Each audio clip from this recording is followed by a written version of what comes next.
Not bad, but not good either.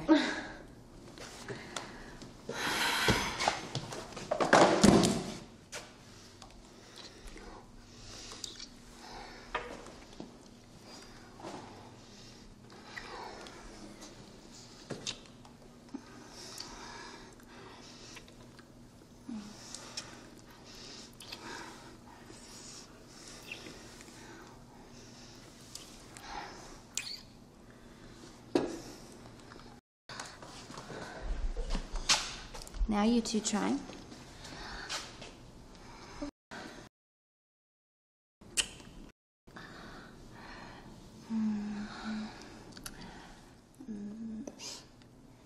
Grab a shaft with your hand and stroke it while you suck. Suck on the tip and stroke his cock. There you go. There you go.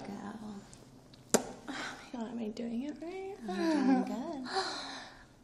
You see how hard it's stroke it with your hand. Deeper.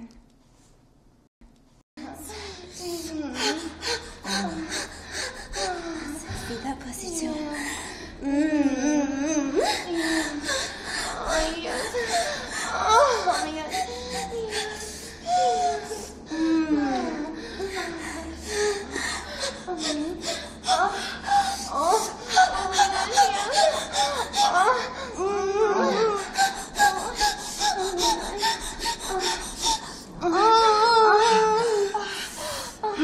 That's it. Feed him that pussy. Yeah. That's it. Oh, yeah. That's it. Oh, yeah, yeah. Oh, yes, yes, yes. Yeah.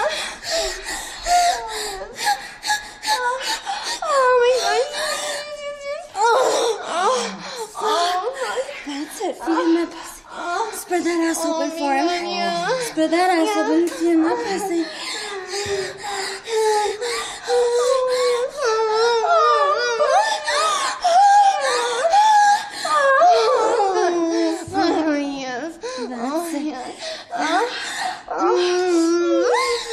Spread that ass open for him.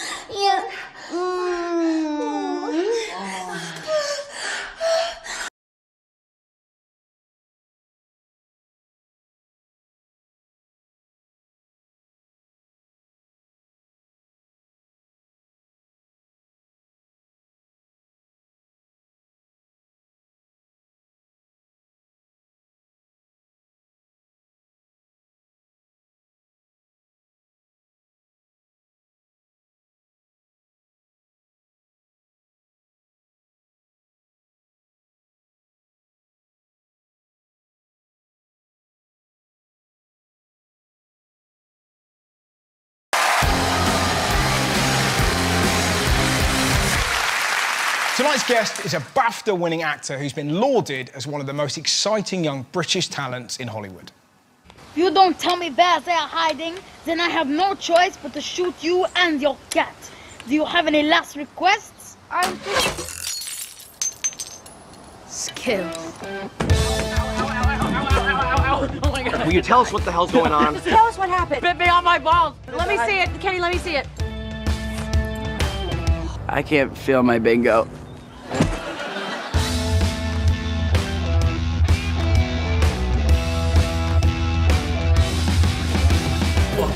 See that shit? That is your fault right there. Look at it. You don't talk, that's what happens. Look at it. You choose with the joystick, see? You've got 10 seconds. Don't worship him. He's the thief of destiny. You've read Bandersnatch? Jeremy Davis, visionary. Wasn't he that bloke who went cuckoo and cut his wife's head off? That is what people tend to focus on, yes. Please welcome the brilliant Will Poulter!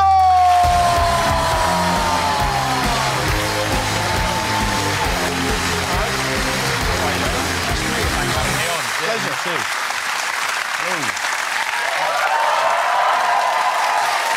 Here it is. Sat on the news. Thank you very much for coming on the show. Not at all, man. Thank you. I'm a fan of the show, so it's cool to be here. Well, I found this out because I didn't realise, but you used to come and watch Good News. I did, yeah. So I'm one of your longest-term obsessive fans. So why didn't you come and say hello? I could have been. Well, the restraining order. There was that. And then you lifted it, so thank you. But no, But it would have been. I could have been like your weird old mate. It would have given me a lot of street cred, I got to say. I could have got you booze, fags. Well, yeah, I was a lot shorter those days, and we'd have been the same height then. It would be fine. But genuinely, thank you so much for coming on the show. No, not at all. Because I'm genuinely a huge fan, and you've been famous since you were like 13. But you don't seem like you've been corrupted by fame. You know, I come from a family of medics, largely. Do you? Yeah, nearly all my family are in kind of medicine and stuff. So I'm constantly reminded of the fact that my job is literally the least important in the context of my family, and you know, in comparison to a lot of jobs out there. But they would set me straight if ever I kind of went in the wrong direction. I'd like to think. Yes. My whole family might think I'm wankers. I don't know. I doubt they do. I think they're very proud, aren't they? I hope so. Did you consider becoming a medic? My grades kind of decided that wasn't an option. For me, yeah. Academically, I didn't really click at school, and drama and kind of creative subjects are really the only things. And were you just a natural? Because in Son of Rambo, you're 13 then? Yeah, 12, 13, yeah. And you're unbelievable. And did you know when you were doing it, you're like, I got the gift? To be honest, no. Right. Only because I think I couldn't have had an easier task in the sense that it was about two young kids making a film during their summer holidays, and me and Bill Milner, who is genuinely fantastic in the movie, were two young kids making a film in their summer holidays. So the acting challenge... When you put it like that, yeah. Yeah. It was pretty difficult to Didn't really do up, anything. I was going to ask you as well, because you seem to choose your films with real care. It's fair to say you could be in like kind of big sort of popcorny sort of blockbusters, but you seem to do quite artsy indie films. Why is that? I don't know, in terms of picking roles, I've never tried to sort of discriminate according to genre or size or industry or where it takes place. I've just had a really kind of, you know, fortunate experience of working with some great directors and been able to learn a lot from them, you know. Are you serious in the films you watch? Do you consume similar films, or do you have any... Like, I often think people that are in kind of like quite heavy films, do you just watch those, or do you like switch on like just popcorn crap? My guilty pleasure, I love a dance movie. Do you? I absolutely love the Step Up movies. The Step Up movies? I just love them. I don't know what it is. I don't know what they are. Explain. I basically, so just your kind of really like sort of high octane, cheesy dance film. Yeah. And, you know, they've got like high stakes battles in car parks, and you'd think that everyone's lives are on the line. Really, it's just who dances better, but I love it. I can't get enough of it. Why do you think that is? Are you a dancer? No, I think that's what it is. I think I'm just marvelling at these people who are able to move their bodies in ways that I know I physically can't without breaking something. I think that's what it is. And that's your guilty choice? And that's my guilty pleasure, yeah. Interesting. Yeah, I love it. There's a film I really like called Soccer Dog European Cup. Have you ever seen that? No, but I think I'd love it. You would? Yeah. There's a bit in it where a Labrador does an overhead kick. Oh, I see. And I'm in. I genuinely... And Beverly Hills Cop Chihuahua, you know? No, I haven't seen that Again, either. a belter. There's a bit in it where one of the dogs brushes his teeth and he turns to the camera and goes, minty. So, you've worked with DiCaprio, Tom Hardy and Brad Pitt. That's pretty amazing. Do you never have that moment where you're like, fucking hell? Yeah. No, inside I'm going, fucking hell! Yeah. But I have to pretend. Of course, yeah. That I'm like professional. I would like to see that in film. That'd be great. You've been really good, and then you just look at us and go, all to camera. Yeah.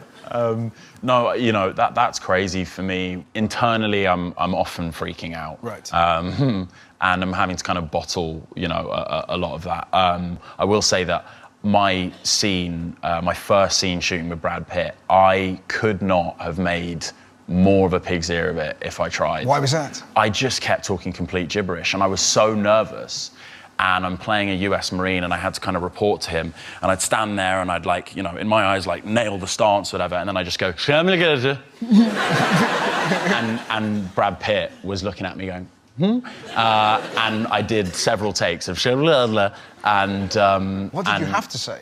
It wasn't Schlevlergerle. It was I can't even remember now, but it was quite a lot of military jargon that, you know, I'd memorized the hell out of the night before and was certain I was gonna deliver, and then I didn't.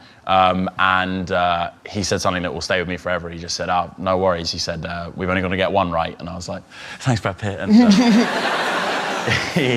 Well, there we go. We only get one right, and they turn to the director, lose him. Yeah, fire him. Yeah, kill him. I mean, I guess that path leads us quite neatly into Balderdash. Balderdash? Bandersnatch. Have you...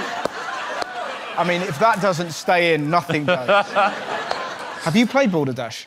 No. It's a great game. But Bandersnatch, which is fantastic. I'm sure a lot of you have seen it. I don't know if you have. If you haven't, could you explain it to our dear audience here? Yeah, Bandersnatch is an interactive film that belongs to the kind of Black Mirror family. Yeah. And it requires audience members and viewers to make choices to kind of direct the narrative. And the central narrative focuses on a young guy trying to develop a video game, and he's trying to base it on a multiple choice or choose your own adventure storybook. And it takes kind of many typically dark Black Mirror twists and turns. It's brilliant. Have you, I don't know whether to say watched or played. I don't either, to be honest. Have you played all of it, do you think? Yeah, I've kind of experienced, I suppose, 60–70% of it. Right. I particularly enjoy the narrative parts that I'm not in. It gives me an opportunity to just really enjoy it, whereas... So is that what you do, just anything with you? Yeah. Yep. Kill me. Kill him. Yeah, straight, yeah. First opportunity. And I was going to ask you about this, because you came off of Twitter after Bandersnatch. Yeah. And why was that? So, you know, in the statement, what I tried to do, without kind of victimizing myself or indeed kind of pointing fingers at anyone in particular, I kind of wanted to make the point that this wasn't in relation to Bandersnatch at all, really, and on the contrary, really lucky in that the responses to Bandersnatch and Balderdash were overwhelmingly. I almost said it. Sorry. The response to Bandersnatch was